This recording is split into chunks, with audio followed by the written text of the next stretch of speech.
안녕하세요. 승리한상 가족 여러분. 저희들 앞으로 다시 창세기 말씀을 살펴보도록 하겠습니다.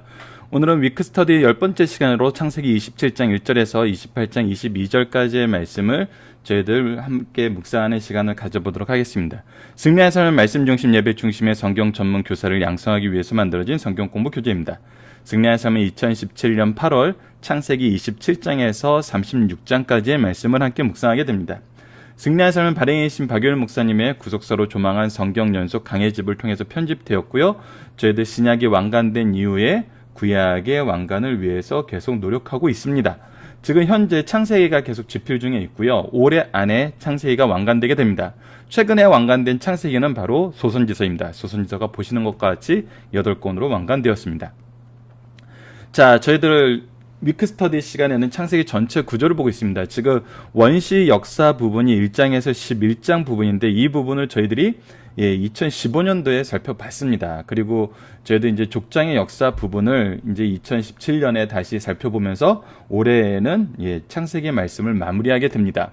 저희들 이 원시 역사 부분을 보면서 하나님의 창조와 구원의 계획이 어떤 것인지 살펴보았습니다. 그래서 우리가 알고 있는 아담 언약을 통해서 창조 속에서 죄로 인해서 무너진 우리에게 이 아담의 언약도 엄밀히 말하면 이제 두 가지로 나눌 수 있죠. 첫 번째 주신 이제 문화 명령. 그래서 생육하고 번성하여 땅의 모든 것을 다스리라는 것, 충만하여 땅의 모든 것을 다스리라는 것. 그것이 원래 우리의 모습이었어요. 이때 우리의 모습은 하나님의 지혜와 거룩함과 의가 드러나는 모습이었어요. 그래서 우리가 지혜는 선지자로의 모습, 거룩은 제사장의 모습, 의는 왕으로서의 모습으로 이 세상을 다스리는 하나님의 형상을 받은 바로 그런 모습이었어요. 그러나 죄로 인해서 어떻게 됐어요? 이 문화 명령을 실천할 수 없는 그런 전적 타락적인 상태에 놓여있게 됐어요. 그때 우리에게 구원의 약속을 말씀하신 것이 바로 3장 15절 말씀입니다.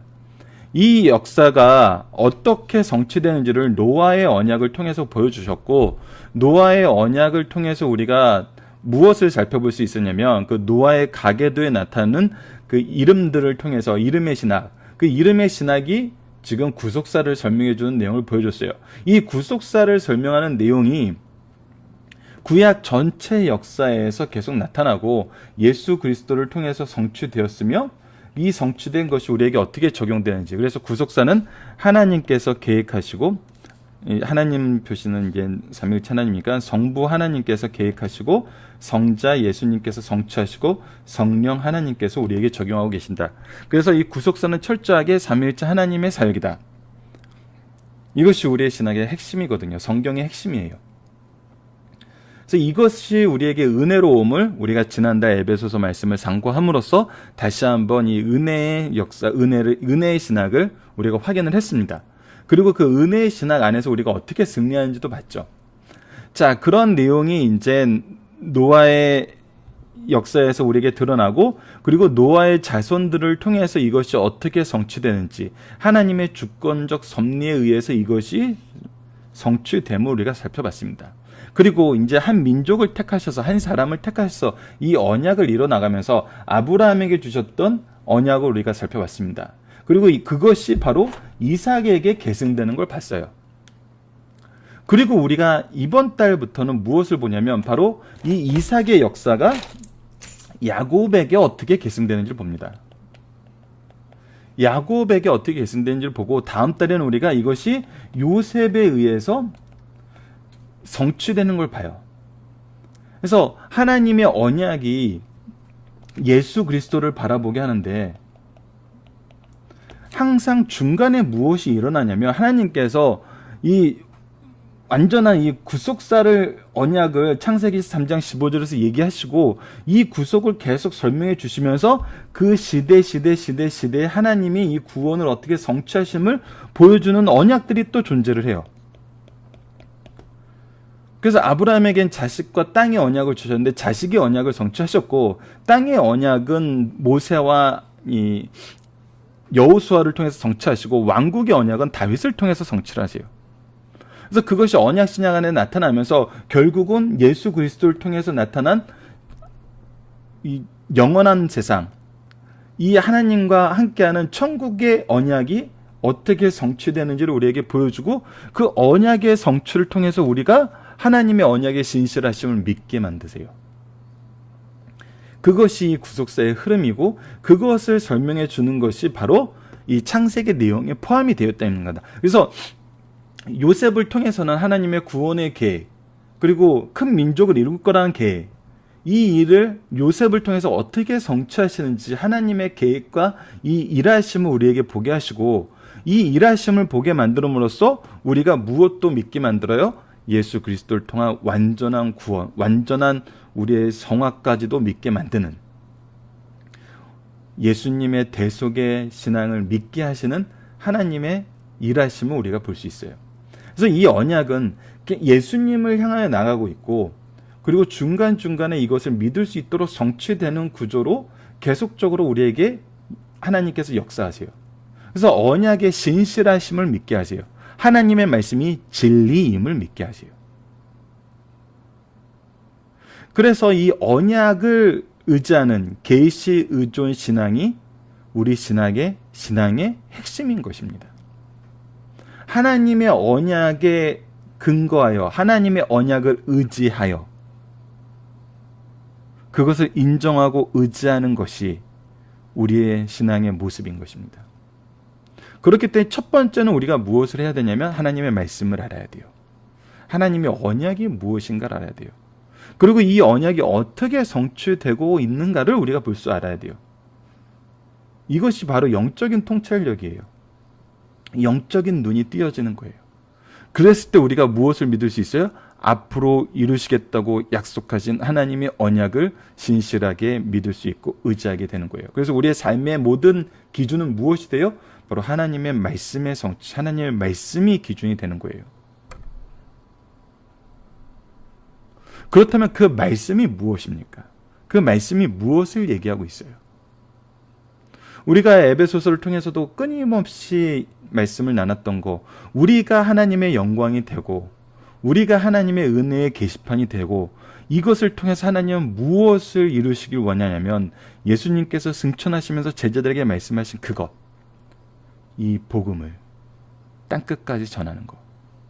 그래서 우리가 선포하는 것, 제자 삼는 것, 이것을 통해서 하나님께서는 일하시고 이것이 성취됨을 보여준다는 겁니다. 그래서 우리의 삶의 중심에는 항상 무엇이 있어야 하냐면 복음을 전하는 것이 있어야 됩니다. 그래서 영생의 말씀을 배우고 가르치는 것이 있어야 돼요. 그래서 승리한 삶 표어가 뭐예요? 영생의 말씀을 누구에게 배워 누구에게 가르칠 것인가. 이것이 일어나는 곳이 바로 생명력 있는 곳이에요. 영적 생명력이 있는 곳이에요. 그래서 그리스도인들은 배우는 데 스페셜리스트고 가르치는 데 스페셜리스트예요. 누구를 배우고 누구를 가르쳐요? 예수님을 배우고 예수님을 가르쳐요. 앉으나 서나 예수님을 가르칠 수 있어요. 저는 되게 학자들을 통해서 놀라운 얘기를 들어요. 어떤 목사님이, 미국에 계신 티머스 켈리라는 목사님이 모든 성경을 통해서 예수 그리스도를 가르친대요. 놀랍대요. 이해가 안 된대요. 처음에 이해가 안 되는데 그 설교를 들어보면 이해가 된대요. 저는 오히려 그 학자들의 말이 너무나 이상했어요. 성경은 원래 예수 그리스도를 통한 구원을 우리에게 가르쳐주는 구속사를 설명해주고 있는데,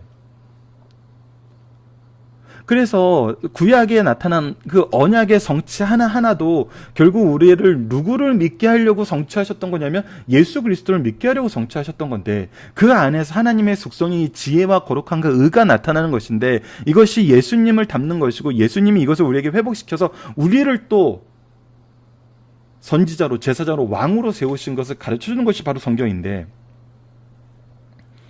학자들의 눈이 예수님을 보는데 그 방향이 없었다는 거거든요. 근데 이것은 교회 현장에서도 너무나 많이 드러납니다. 우리가 일하고 우리가 얘기하고 우리가 나누는 것에 예수 그리스도가 없는 경우가 너무나 많아요.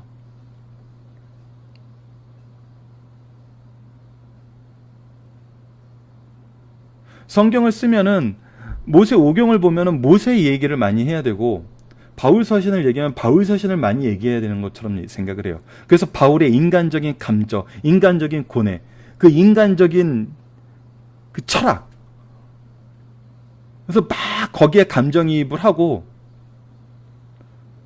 근데 감정이입을 하는데 어떻게 예수님을 안 볼 수가 있죠? 사도 바울은 항상 예수님을 가르쳤는데.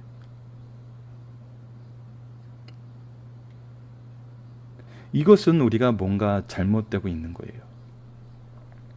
우리는 철저하게 예수님을 보고 예수님을 얘기하고 예수님을 가르치고 예수님을 배워야 돼요.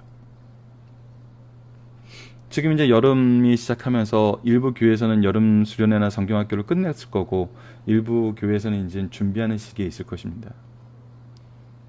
우리가 수련회를 무엇을 하는 시간으로 가져야 될까요? 여름 성경학교를 뭐 하는 시간으로 가져야 될까요?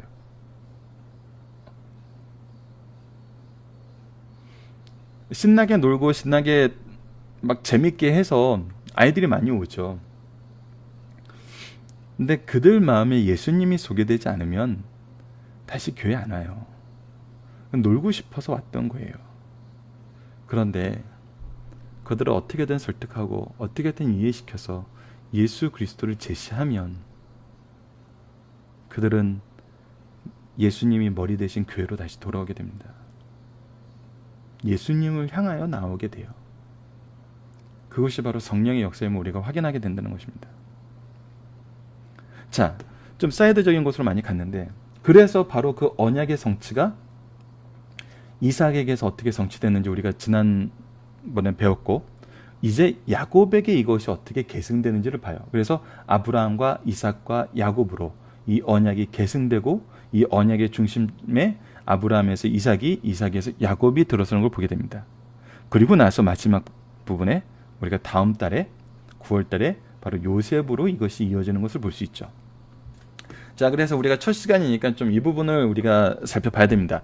우리가 이제 언약 신약에 대해서 구속사를 이렇게 설명하는 이 표를 여러분들에게 자주 제시를 해드렸어요.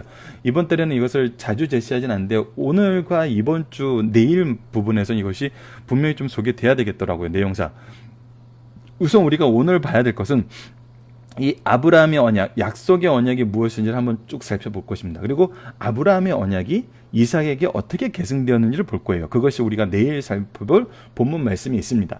그리고 나서 아브라함에게 주셨던 언약이 이삭에게 어떻게 성취가 되었고 이삭에게 주셨던 언약이 어떻게 야곱에게 계승이 되고 성취가 되는지, 그것을 통해서 우리에게 주시고자 하시는 이 구속의 언약의 성취를 하나님께서 어떻게 이루시고 이것이 우리에게 어떻게 적용되고 있는지를 우리가 볼 수 있어요. 그래서 오늘은 이 아브라함의 언약을 다시 살펴보는 시간을 갖도록 하겠습니다. 첫 번째, 창세기 12장 1절로 3절입니다. 여호와께서 아브라함에게 이르시되 너는 너의 고향과 친척과 아버지의 집을 떠나. 이제 우리가 이 세상에서 거할 곳은 어디냐면 하나님께서 보여줄 곳이라는 것을 우리가 알게 돼요. 우리는 이 지상에서의 모습은 바로 하나님이 보여줄 곳으로 가는 나그네적인 삶이라는 걸 보여줘요. 자, 내가 너로 큰 민족을 이루고 그에게 큰 민족을 이루겠다고 주시고 복을 주어 내 이름을 창대하게 하여 이 이름이 어떻게 되냐면 복이 될 거라는 거예요. 이 이름 자체가 복이 될 거예요. 그래서 너를 축복하는 자를 내가 복을 내리고 너를 저주하는 자에게 내가 저주하리니 땅의 모든 족속이 너로 말미암아 복을 얻을 것이냐. 그래서 축복의 기준이 돼요. 그리고 축복의 통로가 돼요. 이 언약이 누구를 통해서 성취가 되는 거냐입니다. 바로 예수 그리스도를 통해서 성취가 되고 바로 아브라함에게 주셨던 이 언약이 나에게 주신 언약으로 알고 그 언약을 의지하는 사람들에게 이 언약을 계승하게 하심을 하나님께서 이삭에게 이 말씀이 계승되고 야곱에게 계승되는 걸 통해서 우리에게도 알려줘요. 자, 그리고 15장 3절에서 7절은 어떻게 되냐. 아브라함이 또 이르되 주께서 내게 씨를 주시지 아니하였으니 내 집에서 길린 자가 내 상속자가 될 것이니이다. 여호와께서 말씀하여 그에게 이르시되 그 사람은 내 상속자가 아니라 내 몸에서 날 자가 내 상속자가 되리라 하시고 이끌고 밖에 나가서 이르시되 하늘 우러러 무별을 셀 수 있나 보라 하시고 또 그에게 이르시되 내 자손이 이와 같으리라. 무별과 같이 하나님께서 그 자손을 줄 거라고 얘기하고 여호와께서 아브라함이 여호와를 믿음이 여호와께서 이를 그의 의로로 여기시고 또 그에게 이르시되 나는 이 땅을 내게 주어 소유를 삼게 하고 너를 갈대인의 우르에서 이끌어낸 여호와시니라. 바로 이 땅, 이 가나안 땅, 하나님께서 주신 이 땅이 바로 하나님께서 약속하신 곳임을 분명하게 알게 합니다. 하나님의 언약이 지금 이 땅에 있음을 알게 하세요. 자, 그리고 나서 17장에서는 1절로 11절에 좀 길지만 우리가 보도록 하겠습니다. 아브라함이 99세 때 여호와께서 아브라함에 나타나 그에게 이르시되 나는 전능한 하나님이라. 너는 내 앞에 행하여 완전하라. 내가 내 언약을 나와 너 사이에 두어 너를 크게 번성하게 하리니. 자, 아브라함이 공포에 떨고 있고 어려운 가운데 있을 때 뭐라 그러냐면 하나님은 전능하신 하나님이라. 나의 전능성을 네가 이미 알고 있고 보고 있고 경험했는데 너는 이제 무엇을 해야 되냐면 내 앞에서 행하라. 완전하라. 내가 내 언약을 너와 나에게 주어 너희를 번성하게 하시라. 네가 지금 보고 해야 되는 것은 무엇이냐면 바로 나와의 관계라는 거예요. 나와의 관계. 내가 중심이 되어야 된다는 거예요. 그래서 하나님 앞에서 행하고 그 앞에서 완전함이 우리 삶의 기준이 되어야 된다는 거예요. 하나님의 선악의 기준이 우리 삶의 기준이 되어야 되는 거예요. 즉 하나님의 진리의 말씀이 우리 삶의 기준이 되어야 된다는 거예요. 아브라함이 엎드렸더니 하나님이 또 그에게 말씀하여 이르시되 보라 내 언약을 너와 함께 있으니 너는 여러 민족의 아버지가 될지라. 이제로는 내 이름을 아브라함이라 하지 아니하고 아브라함이라 하리니 이는 내가 너를 여러 민족의 아버지가 되게 함이라. 내가 너로 심히 번성하게 하리니 내가 내게서 민족들이 나게 하며 왕들이 내게로부터 나오리니 내가 내 언약을 너와 및 내 대대의 후손 사이에 세워 영원한 언약을 삼고. 이때부터 분명하게 선언합니다. 아브라함에게 주셨던 이 언약은 아브라함으로부터 끝나는 것이 아니에요. 아브라함의 후손까지 대대의 영원히 언약으로 삼으신다는 거예요. 이 말씀이 바로 우리가 이 말씀을 우리에게 주신 언약으로 믿었을 때 우리에게 주신 언약임을 우리에게 믿게 하시고 이 언약이 성취되게 하심을 우리로 하여금 보게 하신다니까요. 그래서 이 언약이 우리 삶의 중심이 돼요.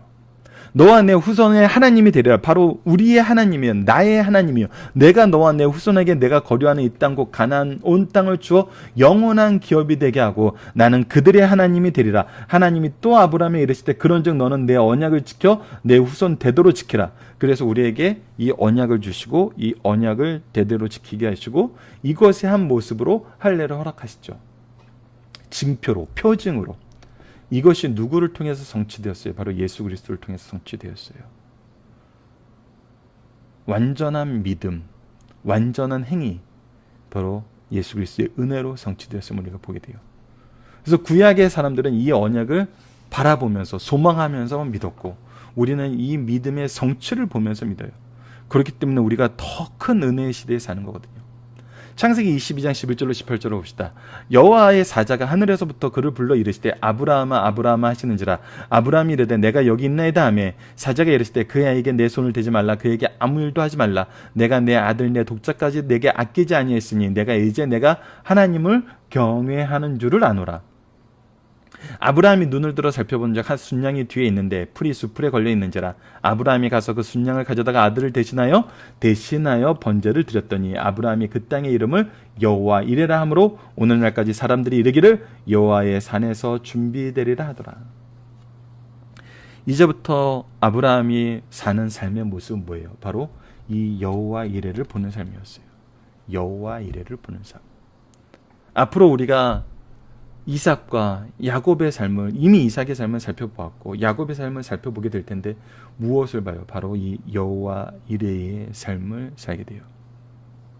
특히 이삭과 야곱이 이 여호와 이레를 현실감 있게 생동력 있게 너무나 확실하게 믿을 수 있는 것은 무엇이냐면 바로 아브라함에게 주셨던 이 언약을 하나님께서 지켜나가고 계셨다는 겁니다.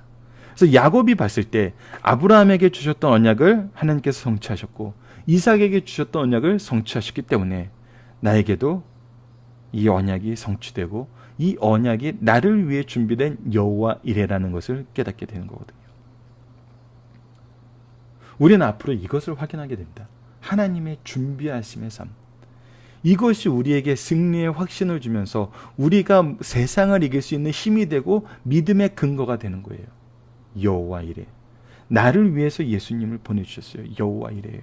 나를 위해서 내 부모님을 보내주셨어요. 여호와 이레예요. 나를 위해서 하나님께서 이 교회를 세우시고 이 교회를 나에게 허락하셨어요. 여호와 이레예요.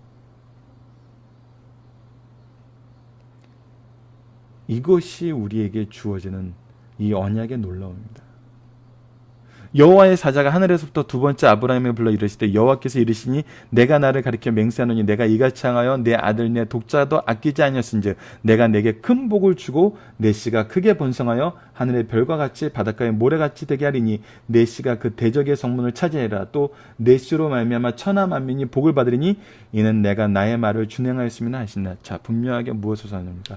승리를 선언하시고 복의 근원 되심을 선언해요. 이것이 지금 현재를 사는 우리의 모습입니다. 우리는 분명하게 승리해요. 하나님께서 승리하게 하세요.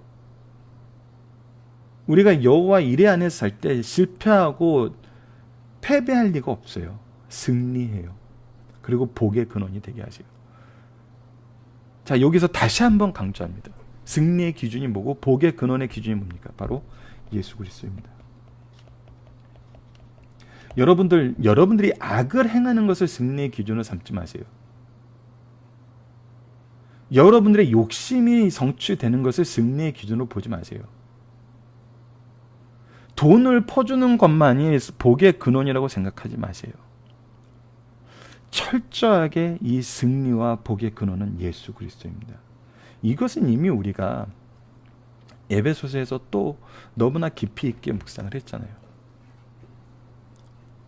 예수 그리스도가 머리 대신 교회에서 우리는 하나가 되고 우리는 그 질서 안에서 승리하는 거예요.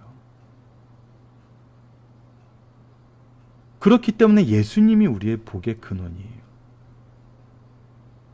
이 말씀이 어떻게 성취되었는지 우리 이미 예배소서에서 봤어요. 그때 이 말씀을 해석하는 것 또한 예수 그리스도를 중심으로 해석을 해야 돼요. 앞으로 우리는 그렇게 말씀을 살펴볼 것입니다. 자, 그래서 이번 주에 우리가 함께 묵상할 내용, 이 월요일 부분이 에베소서 마지막 부분이었기 때문에 이번 주에는 4개만 있죠. 자, 성도는 무엇으로 사는가입니다. 성도는 무엇으로 사는가입니다. 바로 하나님의 말씀,